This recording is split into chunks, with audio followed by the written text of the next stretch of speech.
Que a graça e a paz do Senhor Jesus seja uma verdade na sua vida. Amém, querido? Meu nome é Anderson Bonfim, sou casado com a Andréia, que está aqui, sou filho da Sônia, do Antônio Bonfim, pai de 3 meninas, Giovana, de 20 anos, a Olivia, de 18, e a Pietra, de 9 anos. Somos naturais de São Paulo, crescemos aqui em Sorocaba, servimos 20 anos em Curitiba, e estamos de volta agora à região. E para mim é muito emocionante estar aqui hoje, porque exatamente 32 anos atrás eu tive minhas primeiras experiências com o Espírito Santo naquele cantinho ali, né? As vigílias que aconteciam aqui, e eram ônibus que vinha de tudo quanto é lado.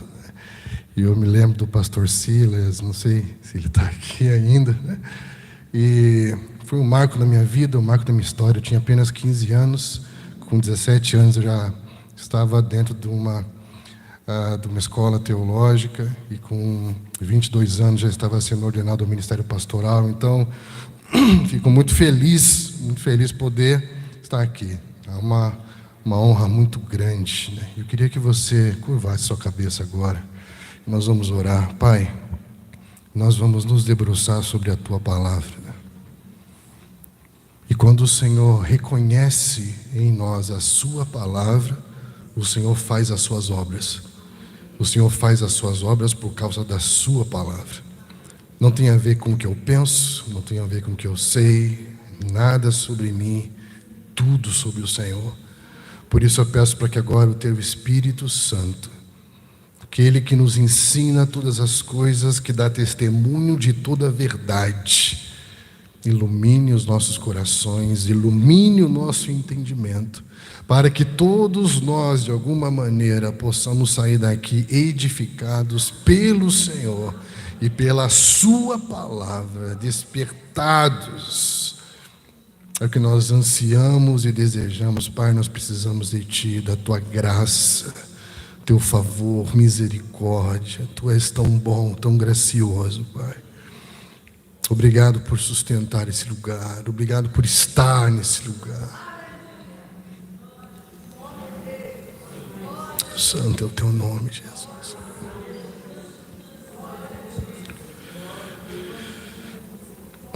Querido, eu queria compartilhar com os irmãos alguns princípios sobre a intercessão como uma chave de despertamento da igreja para um avanço missionário, como cumprimento das profecias dos últimos dias, né?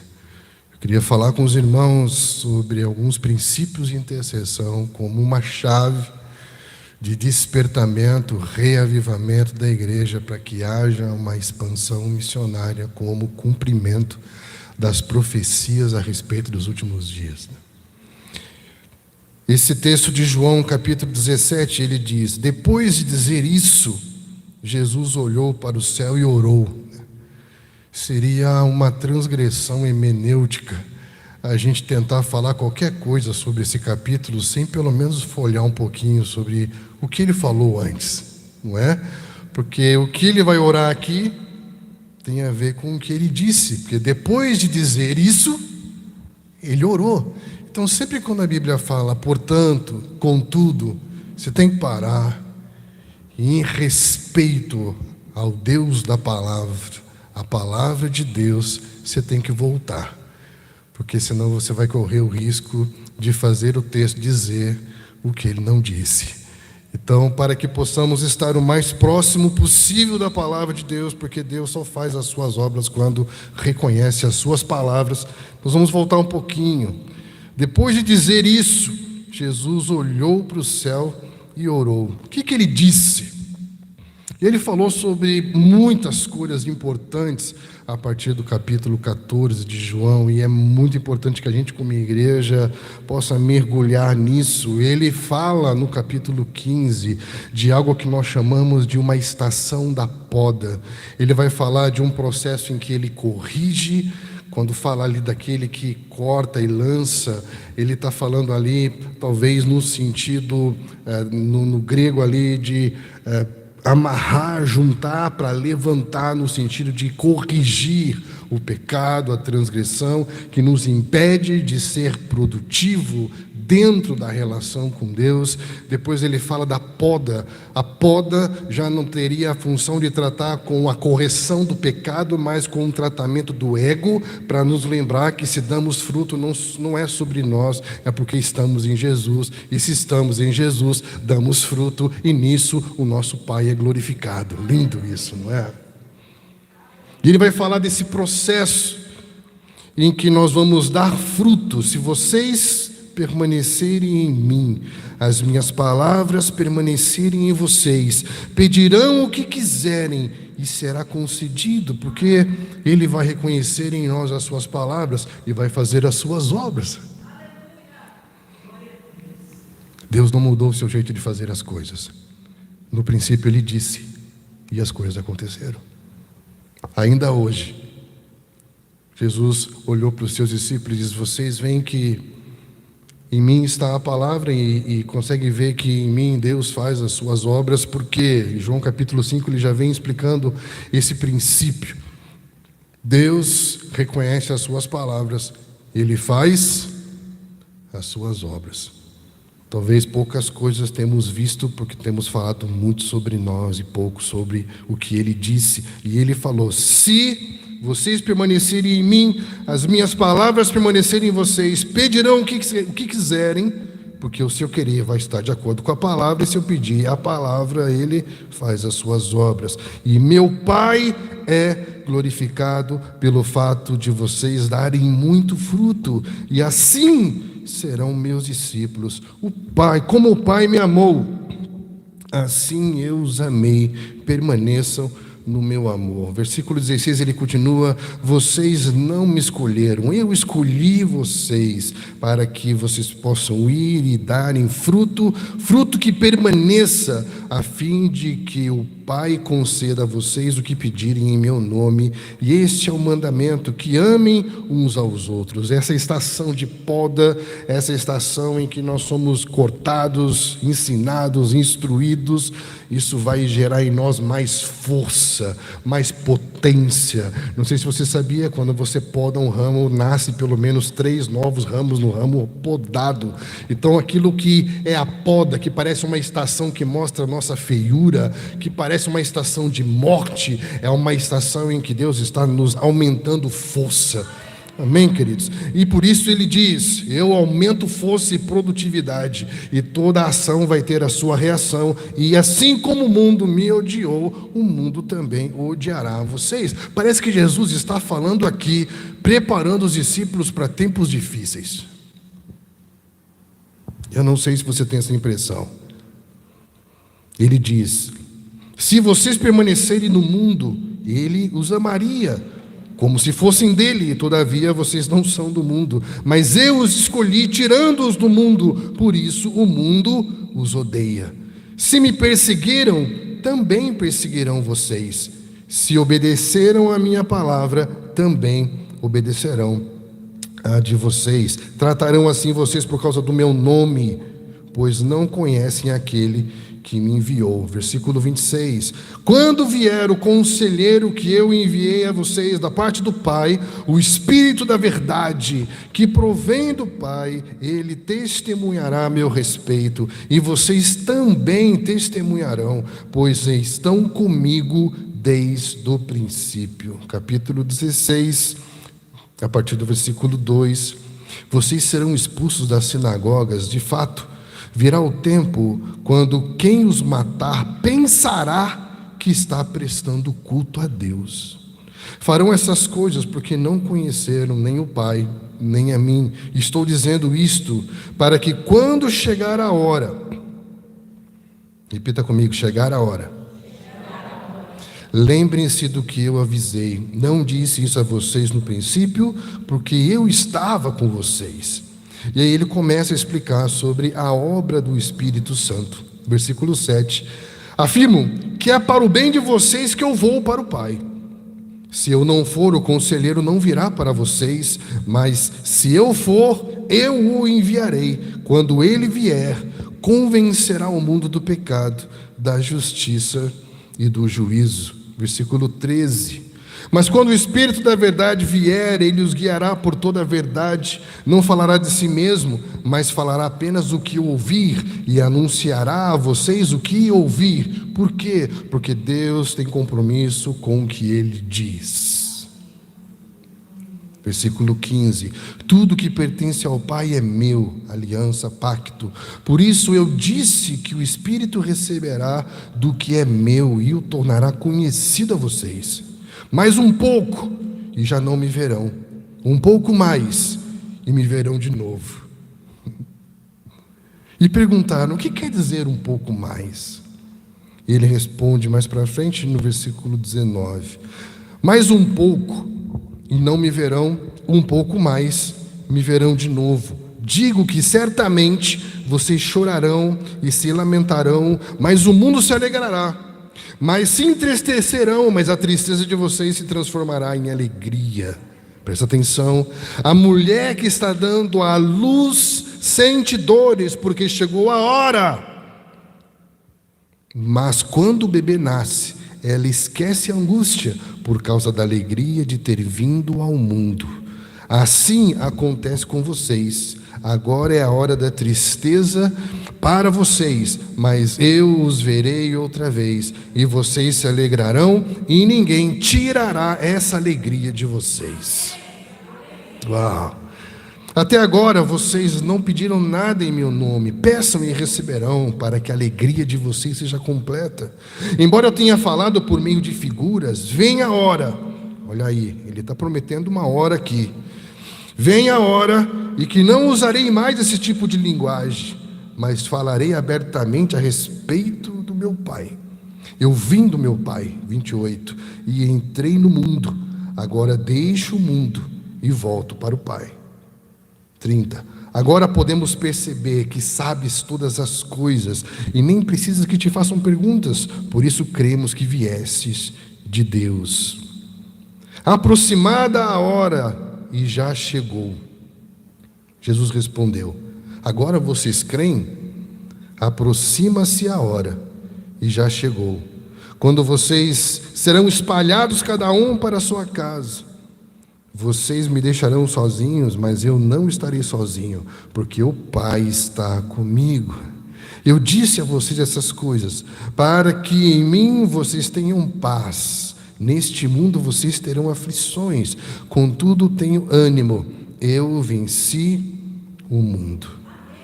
Depois de dizer isso, Jesus olhou para o céu e orou. Uau! Melhorou, né? Ele falou sobre o processo de tempos difíceis que muitos discípulos dele passariam. Uma hora que vem sendo aguardada e prometida. E quando ele olha para o céu, ele está dizendo: é dele que vai depender o cumprimento de tudo que vai acontecer até agora. Quem dera, nesses dias, a igreja brasileira olhasse para o céu. Porque é de lá que vem o nosso socorro. Talvez esse lugar seja um chamado a nós tirarmos os olhos de tantas coisas, de tantas promessas, de tantas expectativas, e levantarmos os olhos para o céu, e que dele vai vir o cumprimento de tudo. Tudo o que ele falou vai acontecer, porque quando ele fala, a palavra é um verbo, o verbo é ação. Quando ele está falando, ele já está fazendo. Por isso que quando Deus fala com você, alguma coisa já está acontecendo em volta de você. O reino é assim, queridos. Se falta movimento, é porque falta palavra. E Jesus aqui está orando. E orar nada mais é do que manter a sua mente, os seus pensamentos, o seu coração e a sua vontade sempre inclinados para o alto, sempre voltados para Deus. Quando perguntaram para Jesus se ele tinha uma oração, porque João tinha uma oração. Quando ele fala de ter uma oração, ele não está falando de um modelo, ele está falando de uma postura. Porque você pode ter uma apostila de intercessão, mas nunca ter encontrado o lugar da oração. Porque ele não fala da apostila, ele fala: então, entra no teu quarto, fecha a porta. Primeiro encontra o lugar, depois você ora. porque é uma disposição de mente e coração. Todas as vezes, pensa comigo, todas as vezes que você se vê, os seus pensamentos e a sua vontade se distanciando, se deslocando, se desconectando desse lugar, você se pega sendo a pior versão de você. Você se pega pensando o que você jamais pensaria que poderia pensar. Se pega desejando o que você jamais pensou que poderia desejar. E aí o Senhor vem e nos traz de volta para esse lugar da oração em que a nossa mente e o nosso coração se voltam para Ele de novo. Quando Jesus fala orar assim, Ele está dizendo: Pai nosso que estás nos céus, meu olhar, minha mente, meu coração está sempre voltado para o alto. O que eu penso e o que eu sinto, o que eu desejo está sempre voltado para Ele. Isso é orar sem cessar, está sempre inclinado para Deus nos seus pensamentos e nos seus anseios. E que Ele olha para o alto e começa orando, fazendo uma declaração poderosíssima: Pai, chegou a hora. Você percebeu que desde o capítulo 15 ele vem falando da hora, e vai chegar a hora, e numa hora, e a hora vai acontecer, e está chegando a hora, e de repente ele olha para o Pai e diz: Pai, chegou a hora. Primeira coisa que todo movimento de intercessão precisa entender é que Deus não tem sonhos, Deus tem planos. Deus tem uma agenda, querido.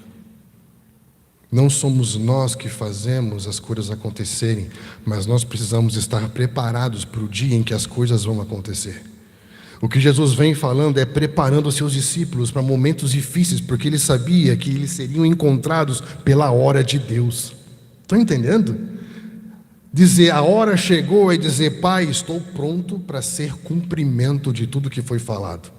Isso é dizer: Pai, chegou a hora, é dizer: Pai, estou pronto. Quando Apocalipse diz que a igreja vai se unir à noiva e dizer: o Espírito e a noiva dizem vem, a gente precisa sair da escola filosófica romancista que vai dizer que ela está ali num desejo neoplatônico. Eu te desejo, Deus. Não! Quando ela fala o Espírito e a noiva dizem vem, é porque estamos prontos para ser cumprimento, olhar no olho da morte e não amar a própria vida. A geração dos vencedores dos últimos dias. Quando você diz é a hora, é dizer: Pai, estou pronto. É a hora. Aquilo para o qual eu fui preparado a vida toda, aquilo pelo qual eu caminhei a vida toda, é a hora. Não é lindo isso? Porque não tem a ver apenas sobre a crucificação, tem a ver com redenção, tem a ver com ressurreição, tem a ver com um processo de coroação. Porque ele já havia sido ungido e ele precisava ser crucificado para ressurgir numa nova natureza. Por isso que ele está falando aqui de dores de parto, porque algo vai renascer na existência cósmica. Isso é muito louco. A eternidade vai entrar na ordem cósmica do mundo, o futuro vai invadir o presente e um novo tipo de gente vai começar a viver na Terra junto com pessoas normais, porque a loucura é inevitável. Repita comigo: a normalidade não existe. Se você crê na mensagem do Evangelho, você é considerado louco pelo mundo. Se você se achar sábio o suficiente para não precisar de Deus, você é considerado louco por Deus. A loucura é inevitável, você só precisa escolher qual vai ser a sua, qual você vai querer viver. Estão entendendo? E você percebe que o apelo da modernidade é normatividade, que tudo seja normal, mas a normatividade, a normalidade, ela é uma ilusão. Amém, querido? Deus não usa gente normal. Obrigado, Milton. Obrigado.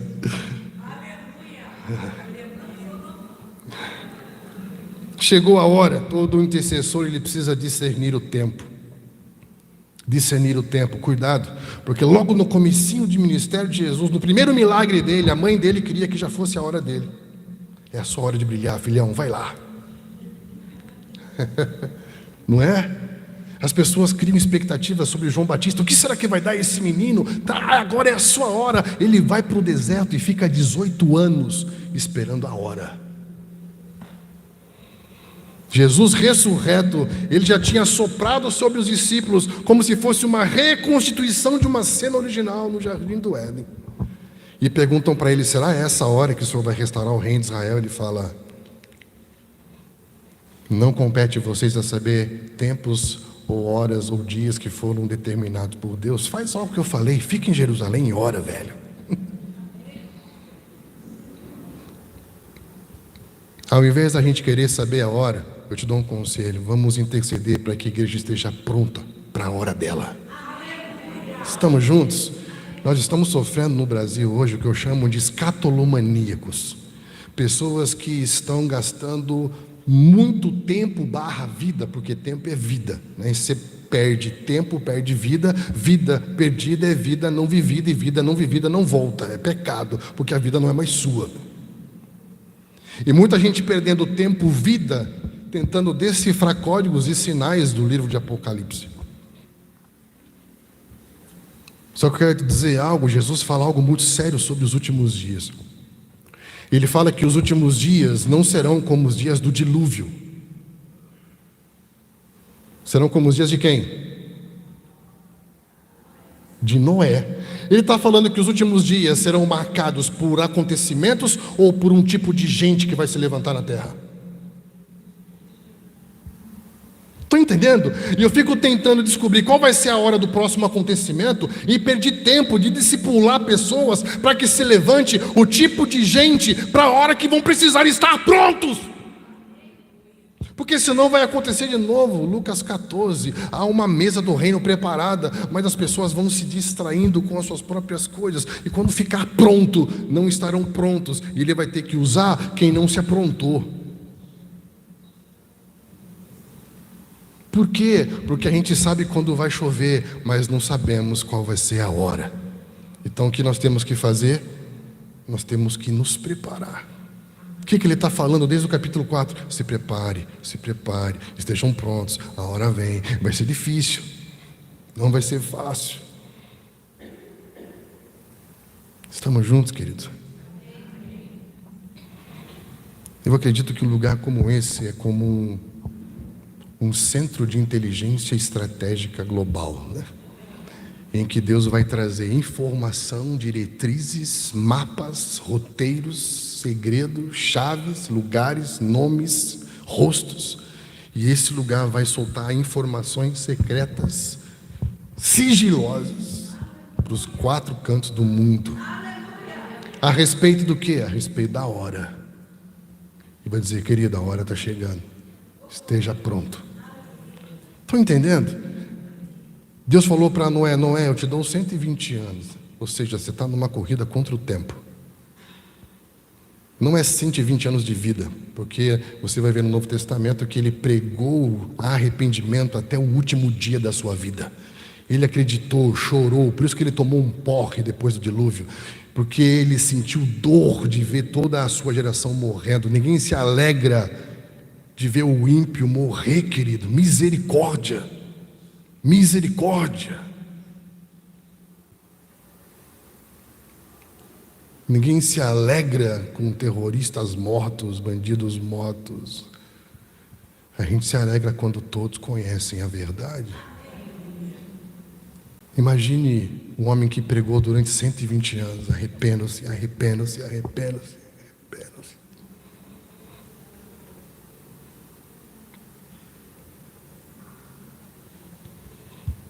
Que Deus nos ajude a entender a hora, que a gente não perca o compasso, o time, o ritmo do que Deus está fazendo no mundo hoje, querido. Para mim, o movimento de oração, de intercessão, nada mais é do que incubadoras espirituais que nos fazem entender o que Deus está movendo na história. Captar a agenda, o cronograma de Deus. E aí ele vai dizer: glorifica o teu filho, para que teu filho te glorifique, pois lhe deste autoridade sobre toda a humanidade, para que conceda a vida eterna a todos que lhe deste. esta é a vida eterna, que te conheçam, o único Deus verdadeiro e a Jesus Cristo, a quem enviaste. Eu te glorifiquei na terra, completando a obra que me deste para fazer. E agora, Pai, glorifica-me junto a ti, com a glória que eu tinha antes que o mundo existisse. Uau! Algo que também ele vem trazendo desde os capítulos anteriores, é que tudo tem a ver com a glória de Deus. Nada é sobre nós, tudo é sobre Ele, tudo é sobre a glória de Deus. E é interessante você perceber que viver para a glória de Deus nada mais é do que fazer com que Deus seja visto e reconhecido em tudo que fazemos. Ele está dizendo: glorifica o teu Filho, seja visto, se revele, se manifeste ao mundo em mim. Jesus não está reivindicando: me faça famoso, faça meu negócio dar certo. Estou entendendo? Ele está dizendo: seja visto, que as pessoas vejam as suas obras e glorifiquem o Pai que está nos céus. Uma pessoa que trabalha com intercessão, além dela discernir tempos e estar pronto para a agenda e perceber a hora de Deus dentro dos processos, ela sempre vai zelar pela glória de Deus. Pela glória de Deus, que Deus seja levantado, que Deus seja glorificado. E aí, que glória é essa? A glória que eu tinha contigo antes do mundo existir. Isso é maravilhoso, né? E ele diz aqui: seja visto, porque o Senhor me deu autoridade. Isso é um outro assunto também muito lindo. Poder as pessoas podem tomar, autoridade só Deus pode dar, né? E Deus deu autoridade a ele para que ele desse ao homem conhecer a vida eterna. Aqui você precisa entender algo muito importante sobre a vida eterna. O jardim do Éden, os 2 primeiros capítulos da Bíblia, os 2 últimos capítulos da Bíblia, quando você junta eles, vocês entendem que tudo que a Bíblia fala é sobre vida eterna. E a vida eterna não tem a ver com uma perspectiva quantitativa temporal. Eu estar num lugar em que o tempo não tem fim e a gente fica cantando 24 horas. Já ouviram pessoas falando isso já, né?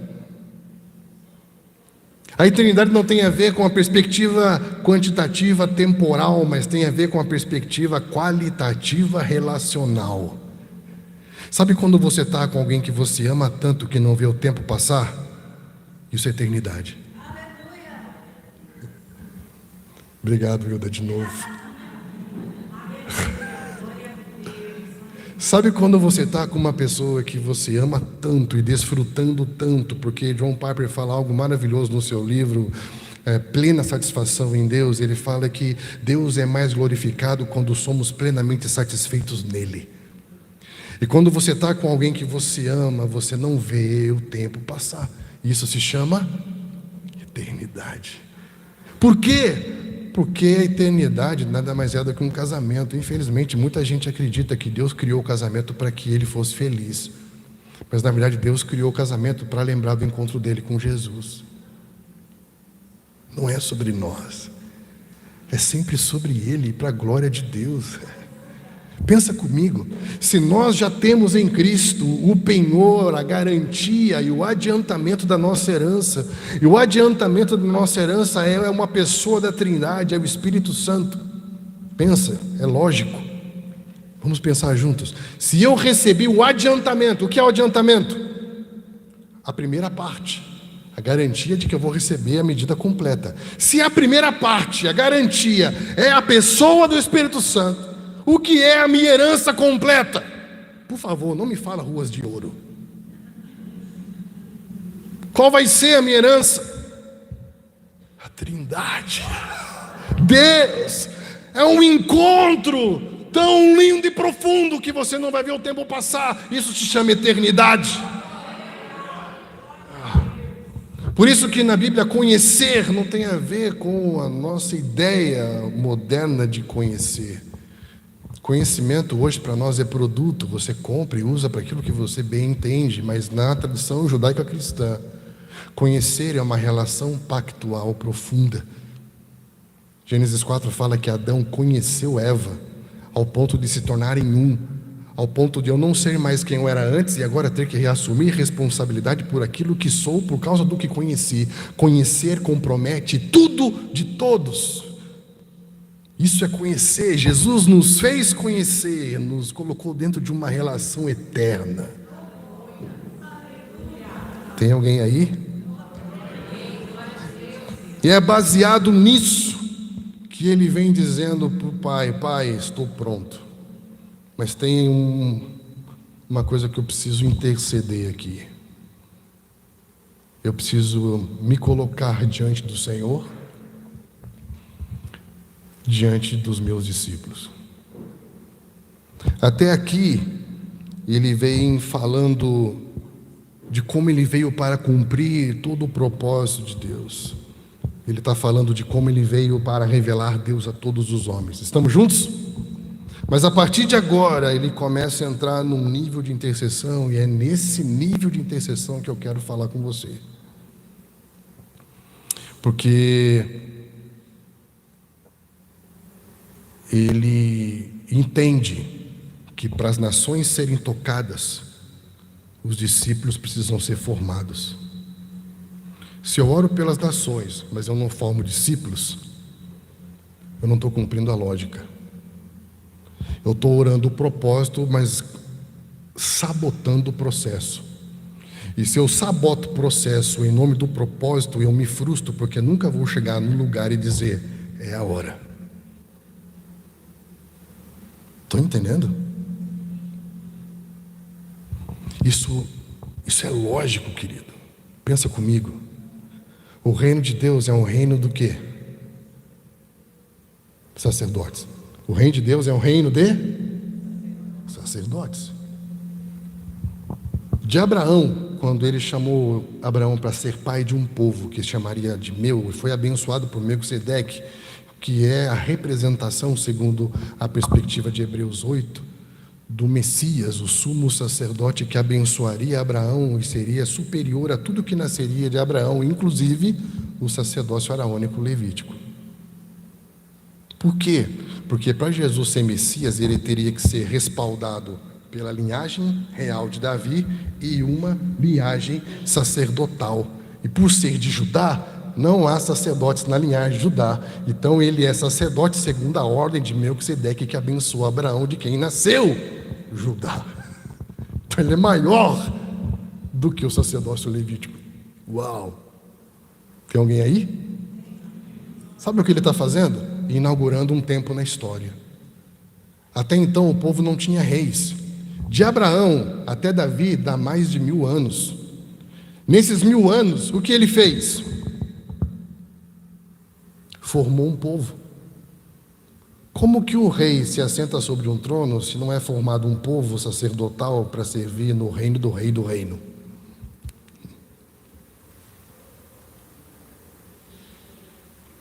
Jesus já veio. Ele já prestou o seu sacrifício sacerdotal e formou dele mesmo um novo povo. A igreja dos primogênitos, o meu povo sacerdotal. Pedro vai pegar exatamente a mesma palavra de Moisés e trazer: geração eleita, sacerdócio real. Somos o povo de ministros de Deus. Já fazem quantos anos que Jesus ressuscitou e foi ao Pai?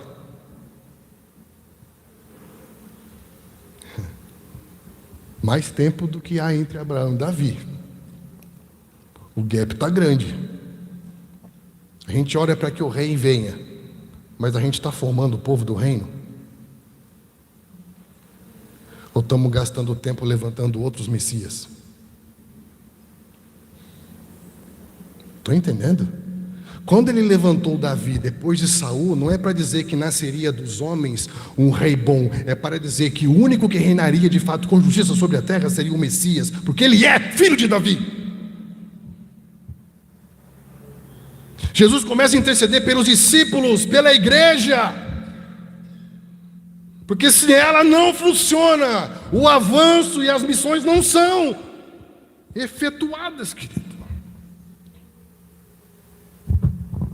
Nós precisamos zelar pela igreja, porque a igreja não é apenas a instituição local. O processo de institucionalização é normal, porque eu nasci de forma orgânica da barriga daquela mulher linda que está sentada ali, mas 5 minutos depois meu pai me institucionalizou, não é? Então não me venha com esse papo, eu sou contra a igreja institucional. Para, porque você é institucionalizado, você tem documento, você tem que ter um testemunho legal que prove que você é alguém socialmente para viver em comunidade. Para com essa meninice, velho, porque isso não fala sobre Jesus, não fala sobre o reino, fala só sobre você, sobre as nossas vaidades, nossas dores e as nossas frustrações com os homens e com a religião. Não tem nada a ver com Jesus. Precisamos voltar a amar a igreja. Precisamos fazer discípulos. Jesus começa a interceder por eles. Eles são a chave, a base, o pão de partida. Tem alguém aí? E ele diz: eu revelei o seu nome àqueles que do mundo me deste. Eles eram teus e tu deste a mim, e eles têm obedecido a sua palavra. Como nós precisamos ter esse zelo de não nos apropriar das almas das pessoas como um Nimrod, um imperialista que era um caçador de almas humanas, né? Porque tinha um projeto pessoal. Jesus diz: aqueles que eu formei são teus, tu me deste. E quando a gente tem esse zelo de que as pessoas são de Deus, a gente não pode perder, não podemos deixar ninguém para trás.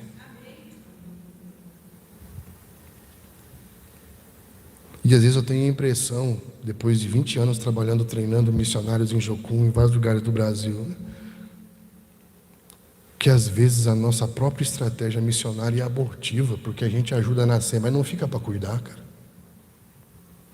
É como se estivéssemos lançando os bebês aos rios todos os dias. Bebê não se autoeduca.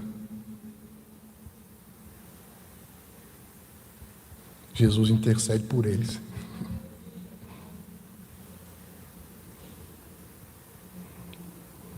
E às vezes a gente ora pelo extraordinário, mas não tem compromisso com o ordinário, porque o ordinário é chato. Jesus um dia me disse: o que você acha de parar de viajar e pregar no mesmo púlpito todo domingo para as mesmas poucas famílias que parece que nem vão prestar atenção no que você está falando, e depois você vai ver o pai, depois você vai pregar para a geração do filho, depois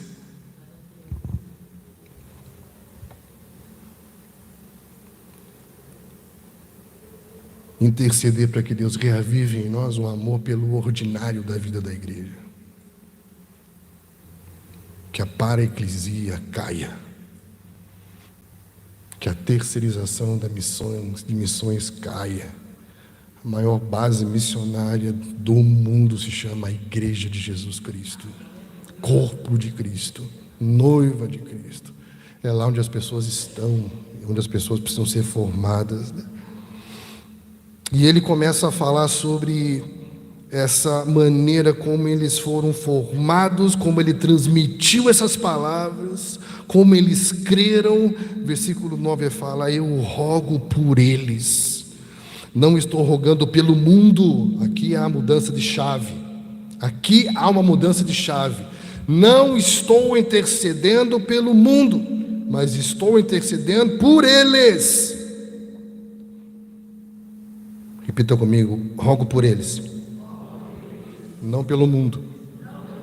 Eu rogo por eles. Aqui é uma mudança de chave e é sobre isso que eu queria falar com vocês. Quando nós vamos para Romanos, capítulo 8, vamos lá.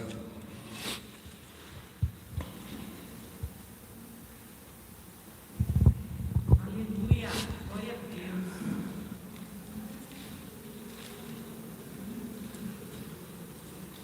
Romanos, capítulo 8. Tem alguém ainda aí? Meu tempo está acabando aqui, vamos correr.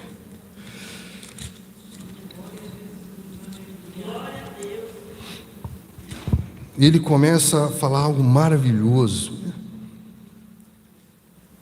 Algo que eu percebi há alguns anos atrás, é que ele vai falar aqui sobre um novo modo de vida no Espírito, que não estamos mais debaixo da lei que revela o pecado e condena a morte, mas estamos agora debaixo da lei do Espírito, que nos ensina como viver, porque essa lei agora, pelo Espírito, está em nossos corações, e o próprio Espírito de Deus nos ensina como viver sobre a verdade de Deus. Isso é maravilhoso, e isso é próprio dos filhos. E ele fala no versículo 17: se somos filhos, somos herdeiros, herdeiros de Deus, co-herdeiros com Cristo, se de fato participamos do seu sofrimento, para que também participemos da sua glória. E depois ele fala no versículo 19: a natureza criada aguarda com grande expectativa que os filhos de Deus sejam... Tem um segredo aqui. O que há entre o capítulo 17 e o capítulo 19? Não me diga versículo 18. O que há entre o versículo 17 e o versículo 19, além do versículo 18?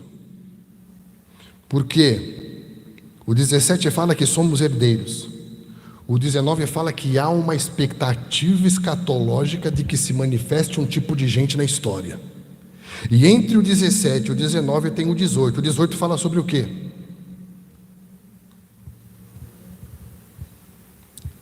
Sofrimento. Considero que os nossos sofrimentos atuais não podem ser comparados com a glória que há de ser revelada em nós. Somos filhos, somos herdeiros, uau, maravilhoso. Há uma expectativa escatológica da manifestação dos filhos de Deus, que vão ordenar a terra que se abra e seja livre da vaidade humana. Cara, isso é incrível. Mas qual é o processo? Sabe por quê? Porque no capítulo 17 tem muito aplicativo hoje que é uma covardia. Antigamente a gente tinha que pegar uns livros dessa altura, assim, de 500 páginas, e ficar procurando no Strong, no grego, o significado das palavras. Hoje você tem um aplicativo que você clica em cima da palavra, aparece tudo. E você vai fazer isso em casa, você vai perceber que até o 17, a palavra que aparece para filho é a palavra teknon. Depois do 18, a palavra que aparece para filho é a palavra ruios. Um significa bebê, outro significa homem. O que há entre o imaturo e o maduro? Repita comigo: sofrimento. Posso ouvir um aleluia? É para isso que Jesus vinha preparando os discípulos.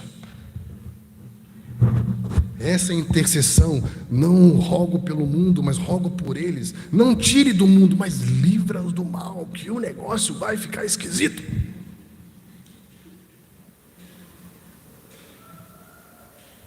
Estão entendendo, queridos? Que Deus nos levante para interceder pela igreja, pelos discípulos de Jesus, para que eles suportem, para que eles permaneçam, para que eles sejam livres do mal, né? E aí o que eu entendo que mais para frente ele começa a falar que o Espírito Santo vai nos ajudar a interceder, porque nós não sabemos como orar. Então outro ponto que nós aprendemos: intercessão não é para meninos. Repita comigo: intercessão não é para meninos. Por isso que ele fala que primeiro você é um bebê, sou herdeiro. O herdeiro pode administrar a herança só quando é maduro. Para ser maduro tem que ser provado. Se você não quer ser provado, então nem entra no jogo. Porque para ser aprovado tem que ser... Deus nos ajude. Intercessão não é para meninos. E ele vai falar logo depois: o Espírito nos ajuda em nossa fraqueza, porque não sabemos como orar, mas o próprio Espírito hiperitugano intercede por nós como gemidos inexprimíveis. E aquele que, presta atenção no jogo de palavras, e aquele, o problema é, descubra quem é esse aquele. Presta atenção. E aquele que sonda os corações conhece a intenção do... Letra maiúscula ou minúscula? Maiúscula. Então está falando de quem? do Espírito Santo. Aquele que conhece a intenção do Espírito, porque o Espírito intercede pelos santos, de acordo com a vontade de Deus. Se tem o Espírito e se tem o Pai, quem é o aquele? Jesus. Olha aí, nós chamamos isso de sinergia trinitária. Por quê? Porque fala que o Filho conhece o coração e o Espírito Santo vai elevar o nosso nível de intercessão na mesma medida que Cristo está intercedendo pelos santos, segundo a vontade do Pai. Uau! Por quê? Porque aqui para frente é a mesma coisa, é isso que está escrito. Foi Cristo que morreu e mais, ressuscitou e está à direita de Deus e está fazendo o que agora? Intercedendo por quem? Por quem? A chave virou, ele está intercedendo pela igreja. Aleluia. E nós queremos salvar o mundo sem precisar da igreja.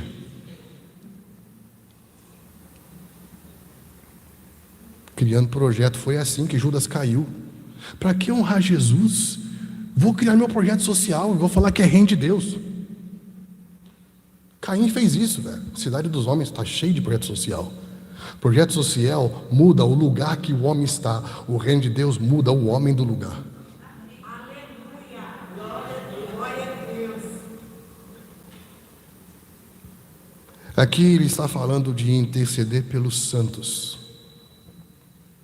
Nós não temos tempo, mas eu quero que você pense nisso. Hebreus capítulo 5 vai falar a mesma coisa.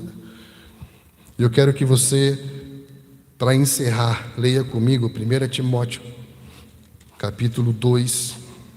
Glória a Deus. Aleluia. E aqui Paulo vai deixar claro para o seu discípulo que ele está instruindo e formando 2 níveis de intercessão. 2 níveis claros de intercessão. Um que nós temos acesso e podemos transitar nele, e outro que eu não aconselho você a entrar. Presta atenção.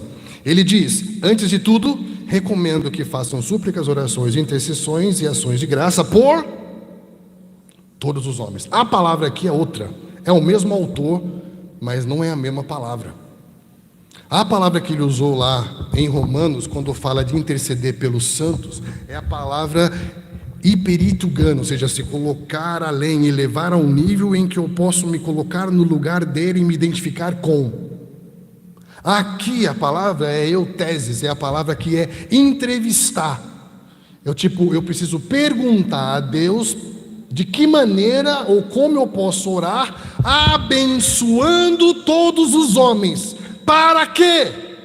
Para que se cumpra o que está no versículo seguinte, no versículo 5. Pois vamos pegar antes.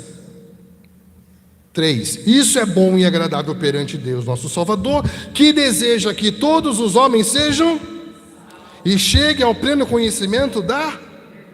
Pois há um só Deus e um só, repita, um só, mediador entre Deus e os homens, o homem Cristo Jesus, o qual se entregou por si mesmo como resgate de todos. O que eu quero dizer com isso? Lembre-se de Abraão. O anjo do Senhor encontrou Abraão e falou: como que eu posso destruir uma cidade sem falar com aquele a partir do qual eu vou abençoar as famílias da terra? E aí então eu te pergunto, quando Abraão soube do juízo de Deus sobre Sodoma e Gomorra, ele intercedeu por quem?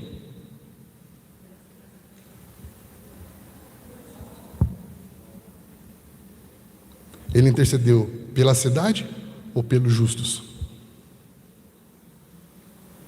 Por quê? Porque ele era um justo. Eu me identifico com o que é igual a mim. Estou entendendo? Ele fala: como você vai destruir uma cidade toda se tem justos? Deus fala: se tiver justos, eu poupo a cidade. Derek Prince fala que se existissem pelo menos 10 justos naquela cidade, a cidade seria poupada. E nós estamos intercedendo pela cidade, mas não estamos intercedendo para que Deus levante igreja dos justos para que a cidade seja transformada.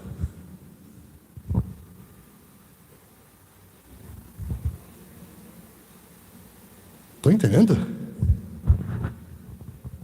Eu estava numa reunião de oração com as irmãs do Coquinho uma vez, em Goiânia. E eu amo isso. E elas tiveram uma visão. E elas viram uma parte da terra se deslocando do continente, virando uma ilha no meio de uma água muito suja. E aí elas, nessa visão, estavam dentro desse pedacinho de terra que se deslocou do continente, e elas apontavam para o continente. E elas começaram a contar e tentando entender. Eu falei assim, sabe o que eu acho que significa, com toda humildade? É que Deus está mostrando algumas coisas pelos quais vocês precisam interceder na igreja, e vocês estão apontando para o erro da igreja como se não fosse de vocês. Apontando para a igreja numa sujeira como se você não tivesse mergulhado na mesma água. Porque o pecado de um é o pecado de todos. Josué perdeu uma guerra por causa de um homem. E a gente criou a ideia da pós-modernidade que o que eu faço, deixo de fazer da minha vida não tem a ver com o outro. Mas se somos corpo, se somos família, se somos casa, o que toca um, toca todos. E temos que voltar a interceder pelos discípulos. Temos que voltar a interceder pela igreja, querido. Moisés intercedeu por quem? Pelo povo dele. Eu sou desse povo. Ao ponto de dizer, se o Senhor não nos perdoar, risca meu nome, meu Deus.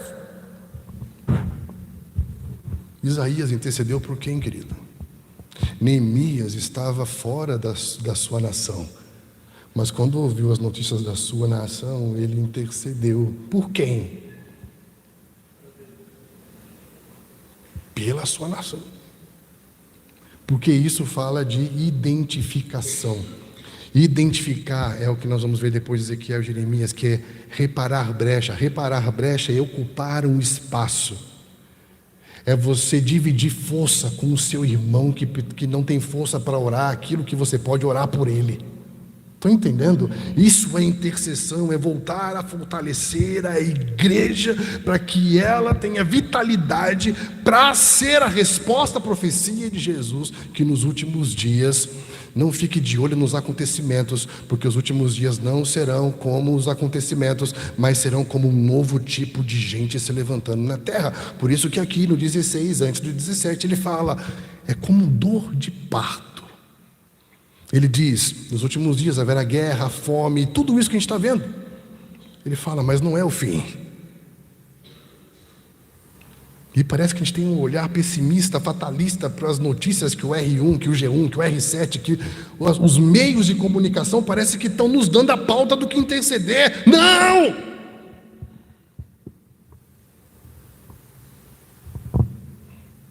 Estamos assentados com Cristo nas regiões celestiais, acima de todo principado e potestade. Quem dá a pauta pelo que vamos orar é Deus. O Espírito Santo, hiperitugano, ele nos leva a um nível da intercessão de Cristo, que intercede diante do Pai pelos santos, para que a missão se cumpra. Então, os últimos dias serão como os dias de Noé. Haverá dores de parto, porque vai nascer um tipo de gente que vai pregar o Evangelho como nunca antes. Então, virá o fim.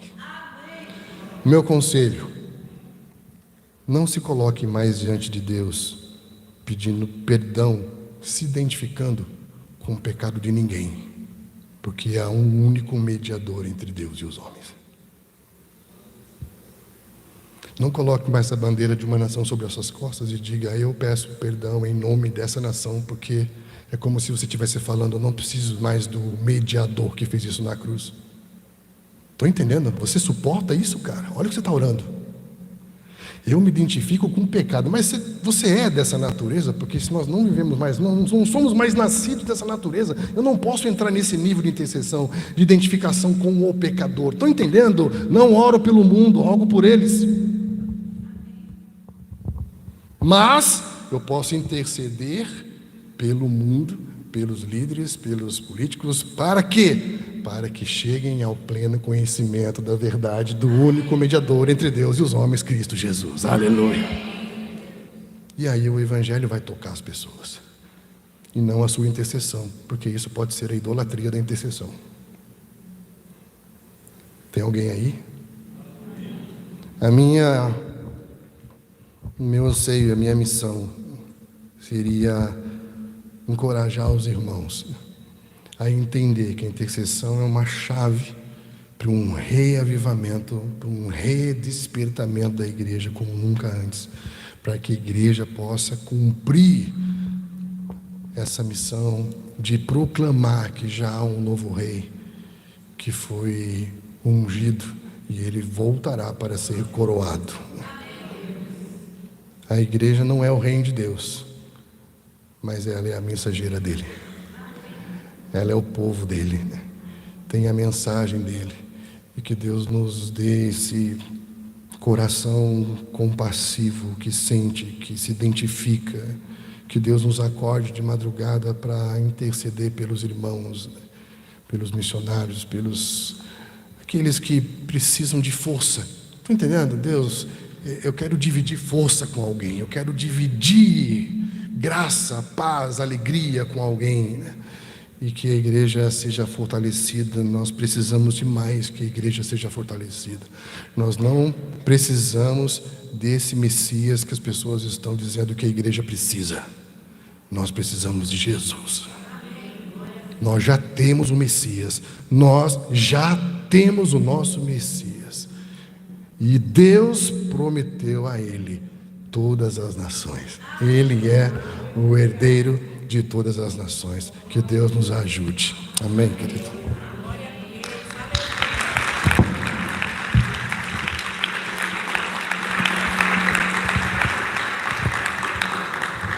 Vamos orar, irmãos.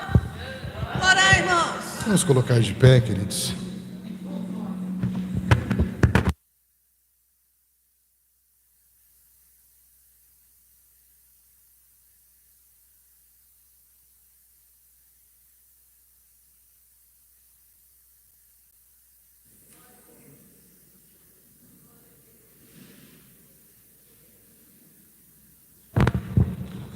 Queria convidar você, se você não se sentir constrangido, é claro, né?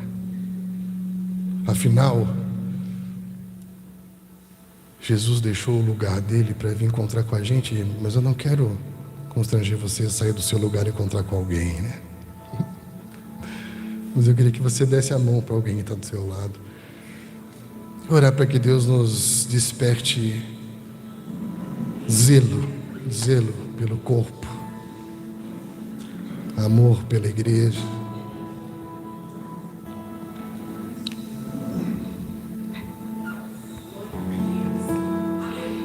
O que adianta, Deus, sermos pedra se não formos casa?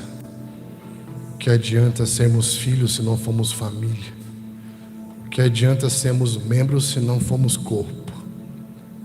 A nossa identidade só é completa quando somos igreja, quando somos seu povo, né? A autoridade espiritual não está completa sobre o indivíduo, mas sobre o ser corporativo. É só juntamente com todos os irmãos que nós vamos conseguir compreender as dimensões do amor de Cristo. A altura, a profundidade, largura, e vamos ser tomados de toda a plenitude de Deus. Eu nem sei o que é isso, Deus, mas eu sonho em experimentar isso um dia. Estarmos tão juntos, tão próximos. Sermos um como Tu, Pai, que eles sejam um como nós somos. E que o mundo veja e o mundo creia, sem precisar de palavras, apenas pelo transbordamento de graça, de amor e virtude. Ondas de amor sendo derramadas pelas ruas da cidade. Senhor, tira do nosso meio o dedo estendido. Tira do nosso meio o julgamento. Não nos deixe levantar as paredes que foram derrubadas na cruz. Porque o Senhor veio para quebrar as paredes que nos dividiam e fazer de todos um só povo.